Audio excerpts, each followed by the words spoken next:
Heureuse de vous savoir nombreux à l'écoute de votre chaîne Afro-Info de sa 43.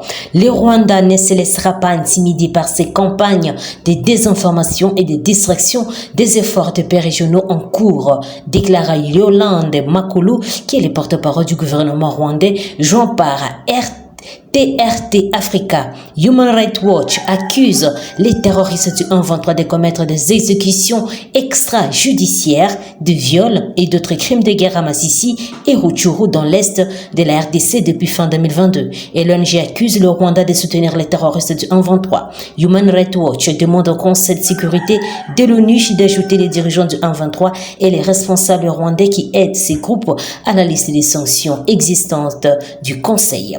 À la suite du récent rapport des experts des Nations Unies sur la situation sécuritaire dans l'est de la RDC, Patrick Muyaya, porte-parole du gouvernement, a appelé une nouvelle fois la communauté internationale à infliger des sanctions contre Kigali au Rwanda, qui est à la base de l'instabilité dans la région des Grands Lacs. Dans ces rapports publiés mi-juin, les experts de l'ONU ont présenté des nouvelles preuves de soutien actif du régime de Paul Kagame au mouvement du 23 mars dans l'est de la RD Congo. Il y a un rapport qui est sorti récemment des experts des Nations Unies qui a pointé du doigt les commandements militaires et établi de viols à répétition, de viols en masse.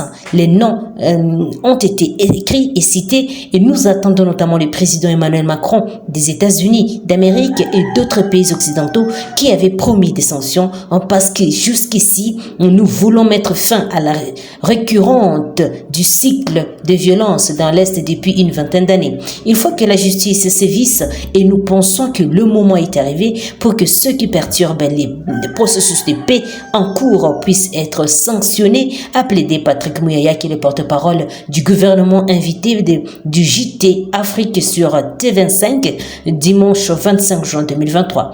En date du lundi 19 juin, les groupes d'experts sur le Congo a présenté au Conseil de sécurité son rapport final après une année d'enquête et à la suite des précédents rapports et notamment les rapports intermédiaires de décembre 2023-2022, les experts des Nations Unies ont confirmé avoir collecté des éléments supplémentaires sur l'implication de l'armée aux côtés des terroristes du 1-23 au Nord Kivu. Et ces experts apportent quelques illustrations. Ils expliquent, par exemple, que malgré la remise symbolique de 1-23 à la force régionale de l'EAC, de Kibumba et de Romangabo, respectivement du 23 décembre et le 5 janvier 2023, les chefs et les combattants du 1-23 sont restés présents et opérationnels dans ces positions et dans les zones environnantes. En plus, d'autres combattants des zones désengagés ont été redéployés dans d'autres régions. Le 1-23 maintient toujours les contrôles des zones prétendument cédées aux troupes de la communauté des États de l'Afrique de l'Est.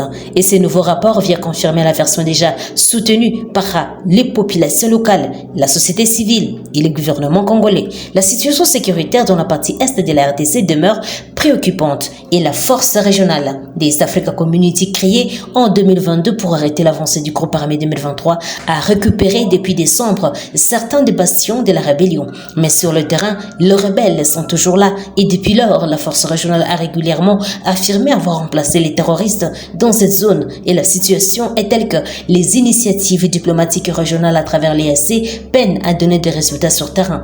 Ainsi, Kinshasa s'est résolu de se tourner vers la SADC et les derniers sommets tenus en Namibie a validé l'envoi dans les prochains jours des troupes de la SADC à l'est de la RDC. Autre chose, le président kenyan William Ruto a promis le samedi 24 juin que la RDC ne sera jamais abandonnée par le pays engagé dans la pacification de l'Est de la RDC. Au cours d'une interview sur la chaîne de télévision française France 24, William Ruto a affirmé que depuis le déploiement des forces de l'EAC au Nord Kivu, la situation sécuritaire s'est nettement améliorée au Nord Kivu et l'avancée du 1-23 a été stoppée. Nous n'abandonnerons pas le peuple congolais et les problèmes de la RDC est le nôtre. Lorsque nous sommes allés en RDC en novembre 2022, les 1-23 étaient à 7 km de la ville de Goma. Je peux vous dire qu'il y a eu une cessation des hostilités des 3 derniers mois. Le 1-23 n'est plus aux portes de Goma. Ils ont adhéré au programme qui a été mis en place et a fait savoir le président président kenyan. Il ajoute que la communauté d'Afrique de l'Est ne peut pas continuer à fermer les yeux sur ce qui se passe en RDC. C'est pourquoi la région a pris une décision et dépend de ses propres ressources. Aujourd'hui, il y a de réelles chances que les 1-23 soient cantonnés et poursuivis William Ruto. Et ces 2 derniers jours, une mission de l'Ouganda, du Kenya, de la RDC, le Rwanda et le Burundi se rendus sur place pour voir la zone de cantonnement des combattants du 1-23. Et nous avons fait d'énormes progrès dans la stabilisation dans l'est de la RDC. Il y a des cas sporadiques dans certaines régions car la solution ne viendra pas en une année. Ce sont des problèmes qui durent depuis plus de 30 ans. Et je vais dire par là qu'il faut nous accorder du crédit. Au cours des 6 derniers mois, nous avons réussi à faire ce qui n'a pas été fait en 30 ans et nous avons stabilisé la situation. Aujourd'hui, il y a des réelles chances que les 1-23 soient cantonnés. Terminons par cette nouvelle, les travaux préparatoires de la quadripartite CAC, EAC, CIRGL, SADC sur la situation sécuritaire dans la partie orientale de la RDC se poursuivent ce lundi 26 juin à Luanda, en Angola. Et une réunion des ministres de la quadripartite est prévue ce lundi pour échanger sur la coordination et l'harmonisation des réponses régionales au conflit dans l'est de la RDC. Selon le programme, les ministres des pays membres de ces organisations régionales et sous-régionales vont examiner les rapports des experts sur les schémas directeurs conjoints consolidés afin d'harmoniser le vu.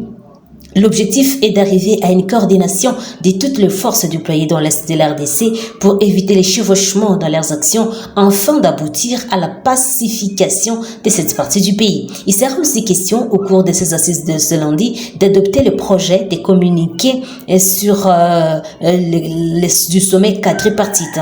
À l'issue du travail des ministres, il se tiendra le sommet quadripartite proprement dit, c'est-à-dire le mardi 27 juin, toujours à Luanda. Et le but de ce sommet quadripartite est d'adopter une approche stratégique d'une réponse harmonisée, coordonnée, robuste, holistique à la crise sécuritaire prolongée dans l'Est, affirment les sources diplomatiques.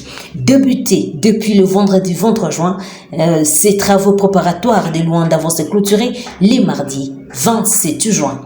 Dirigeons-nous dans la province du Basuélé où le tribunal militaire de la Tchopo et Otuélé a l'issue d'une audience publique siégeant en matière répressive le 24 juin dans la salle d'audience de la dite cour à Kisangani, chef-lieu de la province de la Tchopo, condamné 6 personnes pour vol à main armée et association de malfaiteurs à Isiro. Là, nous sommes au Otuélé. Dans son jugement, le tribunal a condamné les commissaires supérieurs Kitolonga Ngadwebe Dedeli à la peine de mort pour association de malfaiteurs et aussi vol à main armée à 10 ans de servitude pénale principale pour vol qualifié, à 20 ans de servitude pénale principale pour détention illégale d'armes de guerre et à 20 ans de servitude pénale principale pour évasion des détenus, faisant appel à la peine à perpétuité la plus lourde conformément à l'article 7 du Code pénal militaire.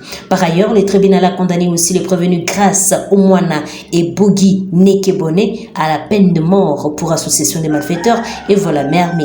Il y a les prévenus Moro Palata, Motambi et Gbadio et aussi Mbulitine Kumboyo qui subiront aussi la perpétuité pour association des malfaiteurs et vol à main armée et 4 ans de servitude pénale principale pour vol qualifié. Par contre, les prévenus Batiatine Albina et Mungu Jakissa se sont vus acquittés.